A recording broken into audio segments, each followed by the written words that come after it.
عليكم البنات، كي دايرين؟ لاباس عليكم؟ كنتمنى تكونوا بخير وعلى خير. سمحوا لي البنات بزاف على هذا الغياب الطويل شويه، مي غير كانت عندي شي ظروف ودابا هاني رجعت ان شاء الله وما غادي يكون غير الخير. البنات، اليوم الجمعه وقررت باش ندير كسكسو، وقلت علاش لا نتشارك معكم كسكسو بطريقتي. هي في صراحه ماشي طريقتي، هي طريقه ديال جداتي كديرو، كيعجبني بزاف، كيعجبني كسكسو ديالها، وقررت نتشارك معكم اليوم هاد الوصفه. ومهمه البنات كيف ما العاده ما تنساوش تشاركوا في قناه فاتي باتيسري وتضغطوا على الجرس وتفعلوا الجرس، وما تنساوش التعليقات ديالكم الزوينين البنات باش، وكيف ما قلت لكم ابوني البنات وفعلوا الجرس باش يوصلكم كل جديد. ودابا ندوزو للمقادير وطريقه التحضير. بالنسبه للمقادير البنات، شكون اللي ما كيعرفش الكسكسو المغربي هو كيختلف، ماشي غير كسكسو واحد اللي كاين فيه بزاف ديال الانواع. المهم انا غنديرو بهاد الخضر هادو، حيت انا كاينه غير انا وجوج وليدات ديالي هما اللي غيتغداو معايا، داكشي علاش ما كثرتش الخضر بزاف. المهم درت هنايا عندي اللفت الابيض، عندي خيزو، عندي مكور، عندي القرعه الخضراء والقرعه الحمراء، وواحد الباقه ديال القزبر المعدنوس. وهنا عندي هاد جوج ماتيشات غادي نحكهم مع هاد معلقه كبيره ديال ماتيشا ديال الحك. المهم البنات هادو كيبقاو حتى الاخر. عندي هنا بصله كبيره مشلضه الى قطع تكون على هاد الشكل شويه غليظه. عندي زلافه ديال الحمص تقريبا واحد الرابعه، وعندي كسكسو والزيت، عندي الملح، عندي في العطريه عندي معلقه ديال الابزار، معلقه ديال السكينجبير، معلقه كبيره ديال السكينجبير، معلقه كبيره ديال الزعفران ديال العبار، وعندي معلقه صغيره ديال الابزار، ومعلقه صغيره تكون عامره ديال السمن. وهنا البنات عندي اللحم ديال الغنمي. المهم البنات دابا ندوزو للطريقه ديال التحضير. البنات هنا راني ضفت القليل من الزيت وضفت عليه داك اللحم ديالي اللي عندي حتى هو، ودابا غادي نضيف عليه معلقه ديال السمن،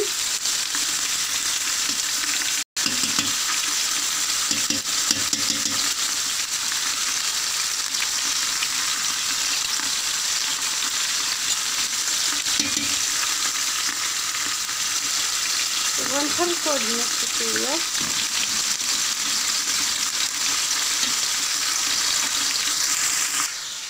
هنا البنات بعد ما تشخر ليا اللحم غادي نضيف عليه دابا ديك البصله اللي قطعت الى طريقه تكون كبار شويه. غادي نضيف العطريه اللي عندي فيها معلقه ديال السكينجبير ومعلقه الابزار ومعلقه ديال الزعفران الخرقوم، وغادي نضيف القليل من الملح. الملح كيبقى على حسب الذوق.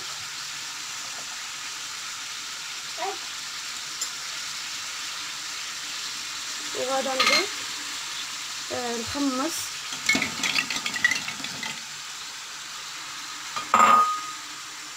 وغادي نخلط هاد العناصر. وهنا البنات بعد ما خلطت العناصر ديالي دابا غادي نضيف عليهم الماء الكافي. الماء بالنسبه للماء يكون غليان، الماء الكافي فاش غيطيب لينا الخضر ديالنا، ونتلاقاو من بعد البنات.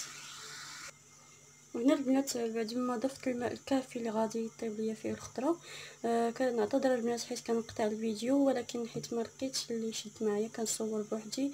المهم ما عنديش امكانيات باش يمكن ليا نحط التليفون ونصور به، كنحاول نصور لكم بيديا وفي نفس الوقت كنقدر راسي. المهم البنات هنا بعد ما ضفت الماء الكافي كما قلت لكم غادا نغطي سميتو الدرا ديالي، وغادي نخليه بما تقريبا واحد 15 دقيقه ولا 16 دقيقه وغنقلبوه الى لقيناه طاب. الى لقينا اللحم والحمص ديالنا طاب غنبداو نضيفوا الخضره اللي كتشد لينا الطياب. المهم البنات خليكم دابا ونمشيو باش المرحله الثانيه باش نفورو كسكسو ديالنا. الا على بركه الله البنات دابا غادي نضيفو الكسكسو ديالنا.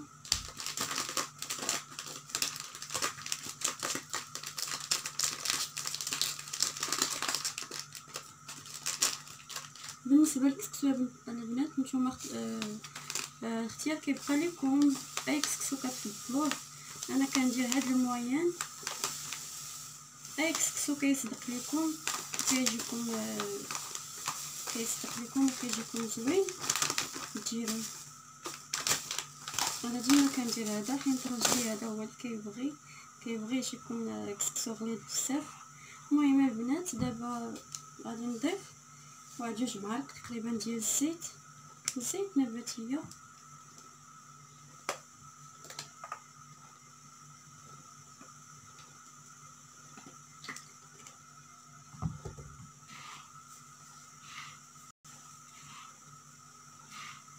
وغادي نلبس الحبيبات ديال الكسكسو كلها اللي عندي بالزيت على هذا الشكل.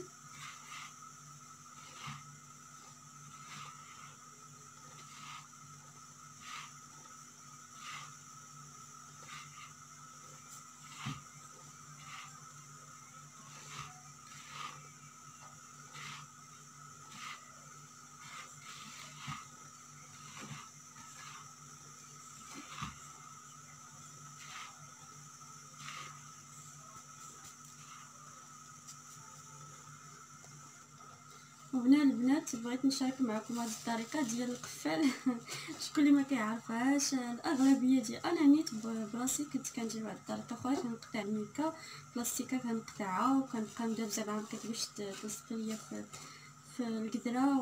ومهم تلقى مشكل وتعلمت هذه الطريقه من الزوجه ديال الخال ديالي. كناخذ بلاستيكه بيضاء تكون نقيه بطبيعه الحال وكنقطعوها بهذا الشكل من التحت وكنحاولوا نوسعوها بهذه الطريقه. البنات هي بشويه ما تقطعوهاش ومره نجربوا واش غتدخل لينا في هذا لتحت القاع ديال الكاس. انا باقي خاصها شويه غنزيد نجرها مزال.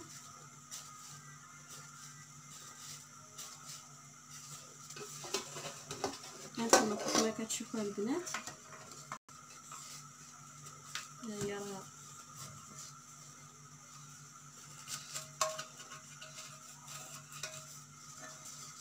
كما كتشوفوا دابا راه واجده عندي باش نستعملها. دابا غادي نحاولوا نضيفوا داك الكسكسو اللي عندنا، غادي نديروه في الكسكاس.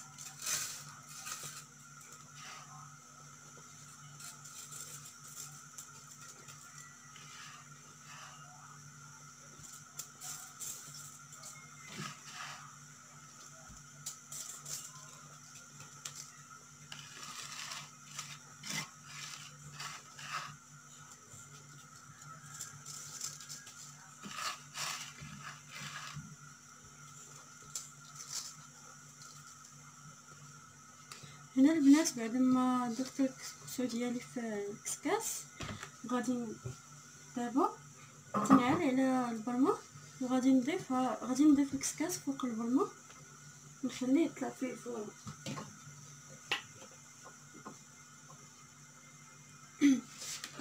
دابا البنات غنخليه باش يطلع فيه الفرن. وقبل ما نسى البنات المهم ملي غنسالي الكسكسو غنرد ملي غنرمي الخضر كلها طيب وصافي نكمل كسكسو نتهنى منه. غادي نعطيكم واحد الطريقه ديال الهريسه في الدار كنقادها انا ديما في الدار كتجي زوينه وبزاف ديال البنات طلبوني على الوصفه. كنقادها غير بهاد الفلفله الحمراء اللي كتكون على هذا الشكل. المهم البنات خليكم معايا غادي نوريكم الطريقه ديالها بعد ما نسالي الكسكسو ديالي. هنا البنات غادي نحيد الكسكسو ديالي من فوق البرمه حيت طلعت فيه الفوره.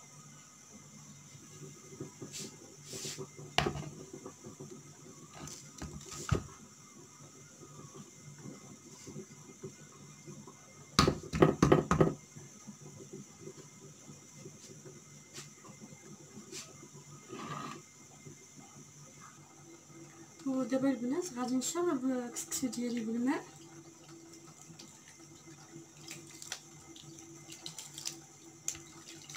غنعتبر الماء مزيان البنات باش ما شربنا الكسكسو ديالنا باش ما كيتابلنا مزيان كيعطينا نتيجه رائعه. سخون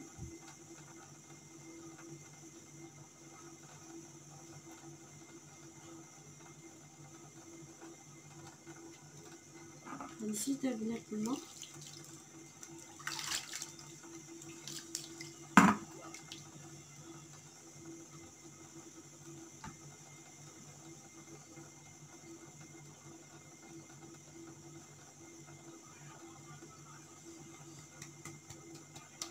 وغادي نضيف البنات هنا الملح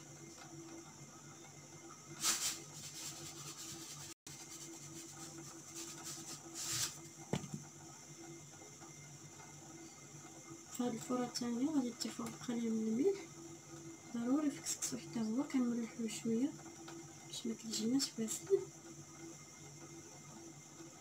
صافي كنبقاو على هاد الشكل كنفكو دوك الكويرات اللي كيكونوا عندنا في الكسكسو. واحد حتى البنات هو كيشرب وهو كيكتب. صافي كنسرحوه بهاد الطريقه في الكسعه ديالنا وغنخليوه حتى يشرب داك الماء واحد قسم او قسمين ونمشيو باش نديروه في الكسكاس ونردو عاوتاني فوق. وهنا البنات قبل ما نردو الكسكسو ديالنا فوق البرمه غادي نحاولوا نضيفوا بحال الخضر اللي كتشد لينا الطياب. بحال عندي هنا اللفت، غادي نضيف اللفت هو الاول في البرمه.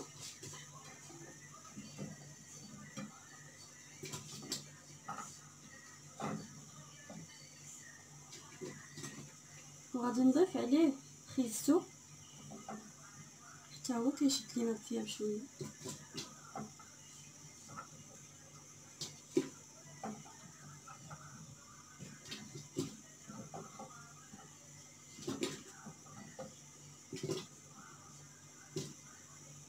وغادي نضيف هاد الباقه ديال القزبره المعلس اللي عندي. صافي وبقات لي انا القرعه الخضراء والقرعه الحمراء ونكور غادي نضيفهم في المرحله الثانيه. دابا البنات هنا راه نشف ليا الكسكسو ديالي كما كتشوفوا راه ولا كثير تبارك الله.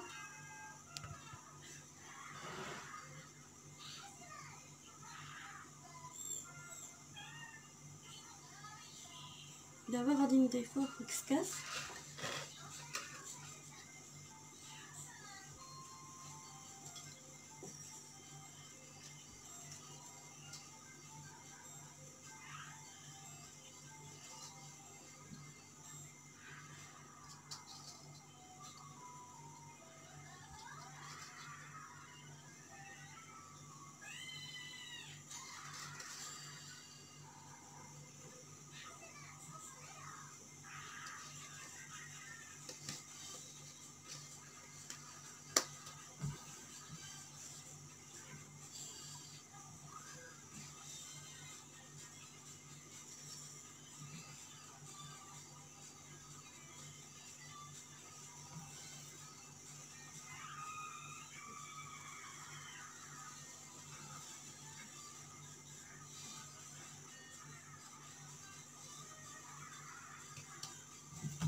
صافي البنات كيف ما كتشوفوا راه ولا كثير تبارك الله.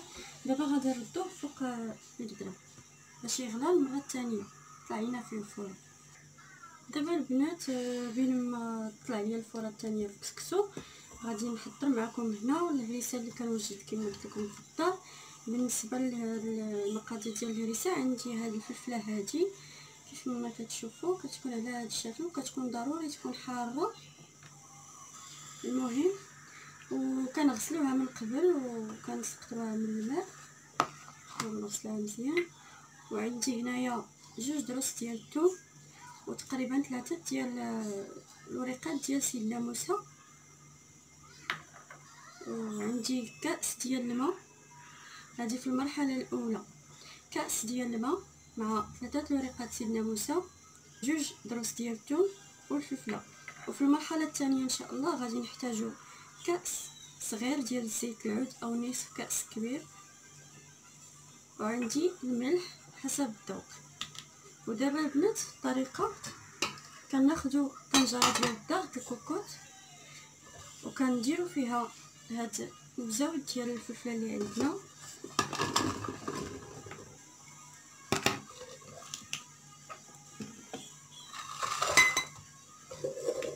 وكنضيفوا عليهم هاد 2 دروس ديال الثوم مع 3 الوريقات سيدنا موسى.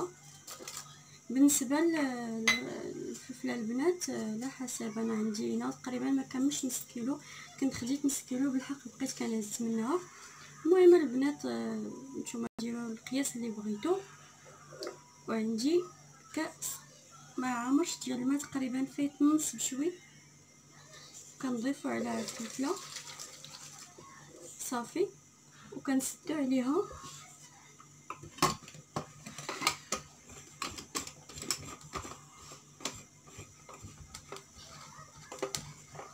وكنديروا ليها الصفاره صافي وكنردوها فوق نار تكون هادئه ونخليوها تقريبا واحد 15 دقيقه حتى 20 دقيقه. المهم ملي نقلبوها نلقاوها نشفات من داك الماء، داك نصف كاس ديال الماء اللي ضفنا. ومن بعد غادي نكمل معكم الطريقه باش كتولي لينا هريسه. هنا البنات بعد ما دازت 15 دقيقه ولكن بشرط البنات تكون البوطه ديالكم ناقصه بزاف بحال الشمعه، خليوها تنشف على خاطرها. المهم البنات راني جهدت عليها شويه البوطه معذبه اللي عطاني الله، جهدت عليها البوطه شويه ولقيتها كانت غتحرق ليا. المهم البنات غادي نعطيكم موقف شويه نحيد دوك اللي باقيين مزيانين بهذا الشكل. حاولوا نحيدوا اليوم هاد اللي كيكونوا في الهريسه نحيدوهم ونحيدوا دوك الوريقات ديال سيدنا موسى والثومه. فقط نحتفظوا بالفلفله ديالنا كتولي على هذا الشكل، كتكون على هذا الشكل كتسخون البنات. المهم انا غادي نحاول نزيد كلشي هنايا ومن بعد غادي نحيد منهم دوك القنيتات ديالنا.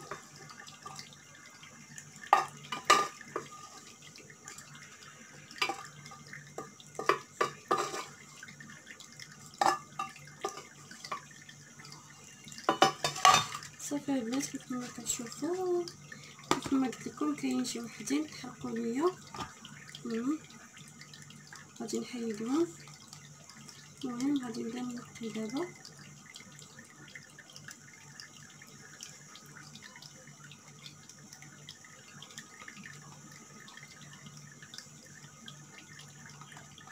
كنحيد هاد البنات هادو اللي قلت لكم.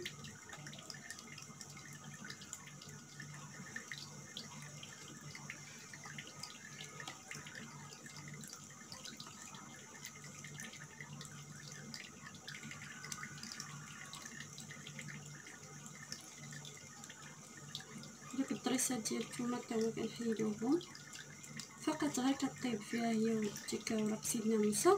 من بعد كنحيدو ما كنطحنوهاش مع الهريسه ديالنا.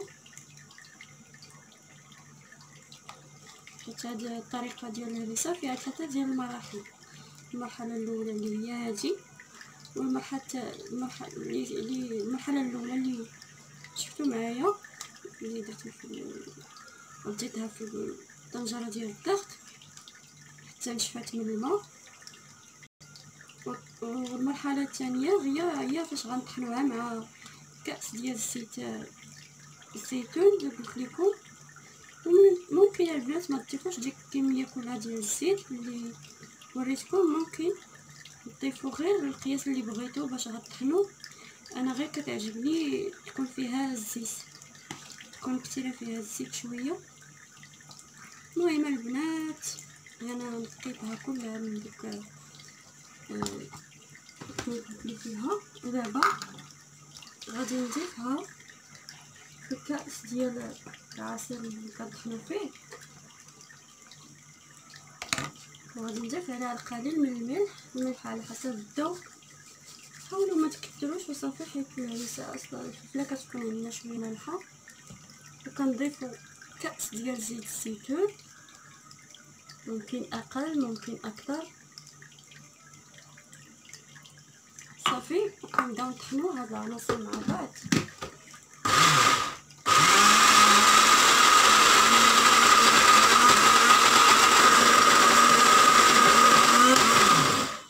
هنا البنات بعد ما طحنتها مزيان على هذا الشكل كتكون اللون ديالها فاش كنطحنوها كتكون على هذا الشكل بحال ليمونيه. المهم من بعد البنات المرحله الثالثه كنديروها في مقله ديال شي مقله تكون عندنا ثقيله شويه.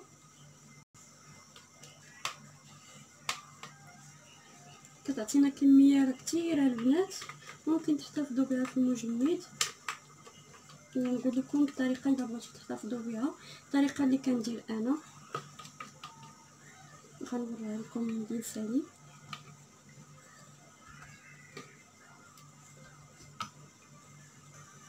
هنا البنات بعد ما حيت الكميه اللي عندي كلها من الكاس ديال اللي طحنت فيه كتكون على هذا الشكل البنات.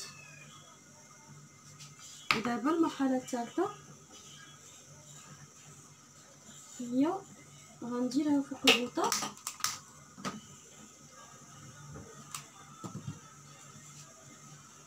مع التحريك المستمر. غنبقى نحرك حتى كتعطينا داك اللون الاحمر. كيف ما قلت لكم البنات حتى كتعطينا داك اللون الاحمر اللي كيكون عندنا في الهريسه. كنبقاو نحركو والبوطه تكون متوسطه.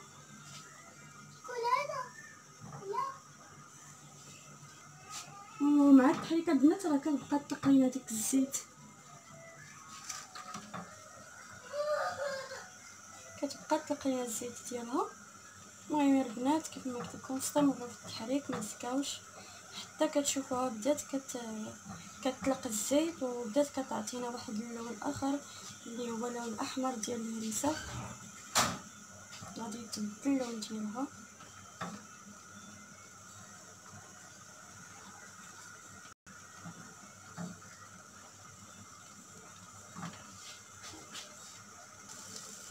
هنا البنات كيف ما كتشوفوا راه بدا كيتبدل ليا اللون ديال الهريسه الى لون احمر غامق كما كتشوفوا البنات. نتمنى يكون التصوير واضح لكم. وراه بدات كتطلق لينا الزيت. ها هي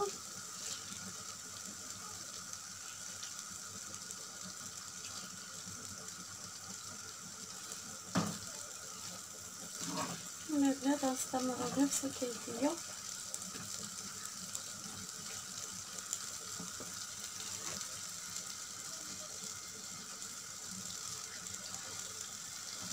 حارة العزيز عليا الحار. جرب هاد الوصفه ولكن بالحق تشري ديك تكون حاره. شي بعض المرات كنشريها وكنلقاها ما حارش. المهم البنات كنستمروا بهاد الكيفيه. كتجي البنات لذيذه بزاف وكتخرج لنا كميه كثيره احسن بكثير من هذيك اللي كنشريو من الحوانت كتكون جاهزه. كنعرفوا شنو طاحنين فيها ولا. المهم البنات حاجه الدار احسن من اي حاجه اخرى. كنعرفوا شنو درنا فيها، كنصنعوها بيدنا وكنعرفوا شنو كناكلوا على الاقل. كما كتشوفوا البنات راه دابا جاهزه صافي.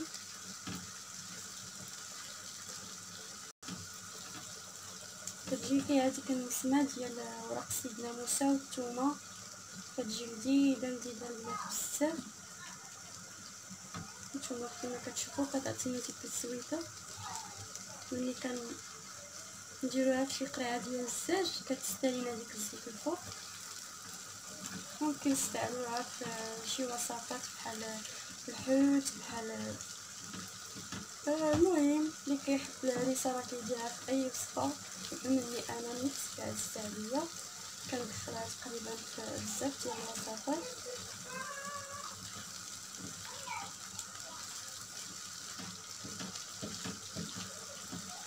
صافي البنات دابا غنطفي عليها وغنخليها حتى تبرد، ومن بعد غادي نتلاقاو باش غادي نديرها في قرعه ديال الزاج، وغادي المهم غنخليها حتى تبرد ونديرها في قرعه ديال الزاج، وغادي نوريكم الطريقه الا بغيتو تجمدوها كيف كندير انا، وكل واحد حر كما بغى يدير لها ماشي مشكل. بالنسبه ليا البنات انا ملي كنشوفها كتجيني كثيره وما كنبغيش تخسر ليا، كنبغيها تبقى ليا مده طويله، كناخذ هاد المولعه ديال الثلاجه ديال الكونجيلاتور اللي كنقادو فيه لا كلاص لوليداتنا، وكندير فيه هاد الهريسه، كنديرها في هاد المربعات، ومن بعد كندخل المجمد وقت ما بغيتها كنجبد واحد المربع وكنخلي ما باقي في الكونجيلاتور حتى كنبغي حتى هو. وهذا هو الشكل البنات باش نوريكم كيف كتسلي داك الزيت. هانتوما البنات هانتوما شوفوا كي ولا اللون ديالها احمر غامق.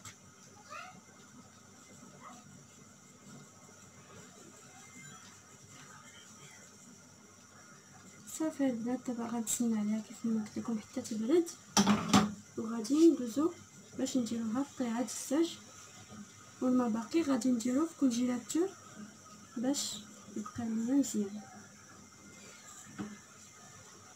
ودابا البنات بعد ما فرينا الكسكسو غادي الفوره الثانيه غادي نحيدو فوق الغطاء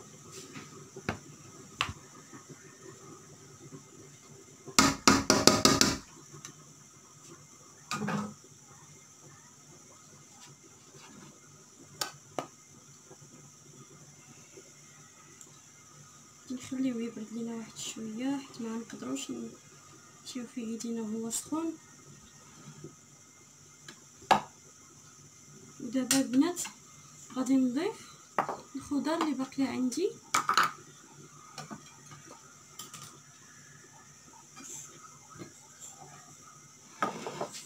غادي نضيف الكوع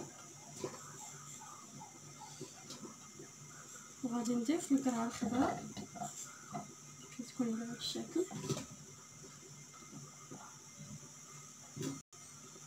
غادي نضيف هاد جوج دريسات ديال الفلفله، نسيت ما ذكرتهمش لكم في الاول، انا عزيز عليا الحار. ونضيف القرعه الحمراء. صافي البنات ودابا غادي نخليهم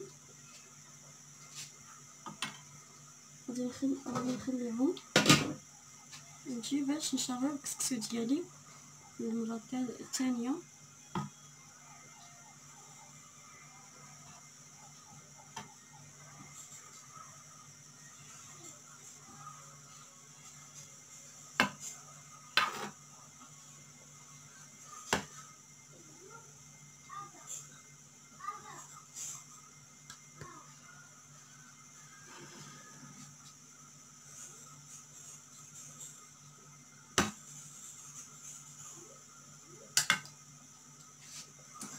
دابا غادي نضيف الماء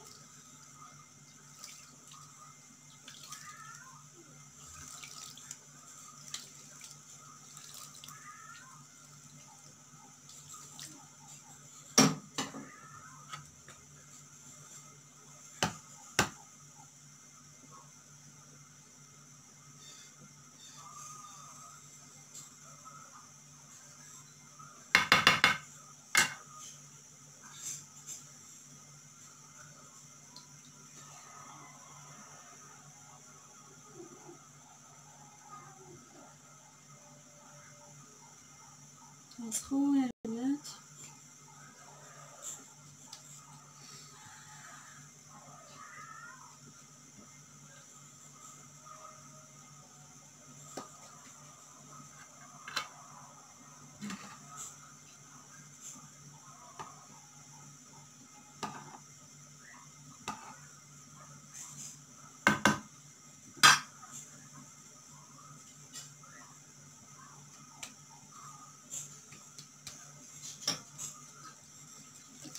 غادي نضيف مازال قليل من الماء.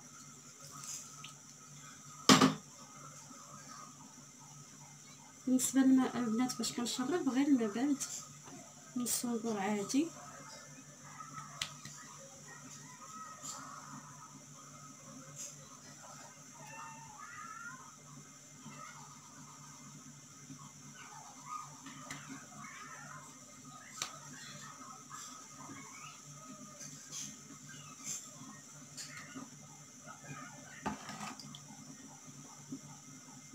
الحال سخون، كسكسو سخون.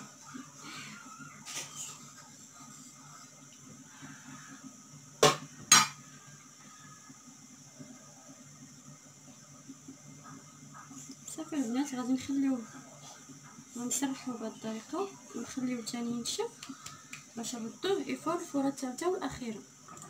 هنا البنات راه حكيت دوك جوج مطيشات اللي وريتكم من قبل، اللي قلت لكم مع المقادير ديال الكسكسو، هما حكيتهم. وغادي نضيف عليهم معلقه ديال مطشه ديال الكحك. غادي نخلطهم مع بعض.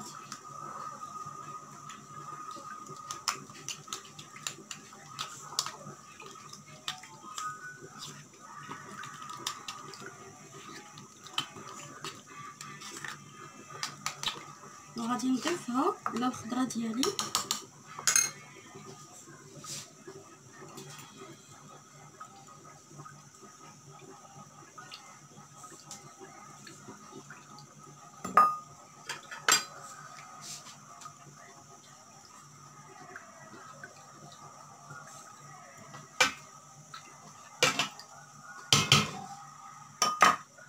صافي البنات دابا غادي نرد هاد الكسكسو ديالي باش يفور الفوره الثالثه كيف ما قلت لكم.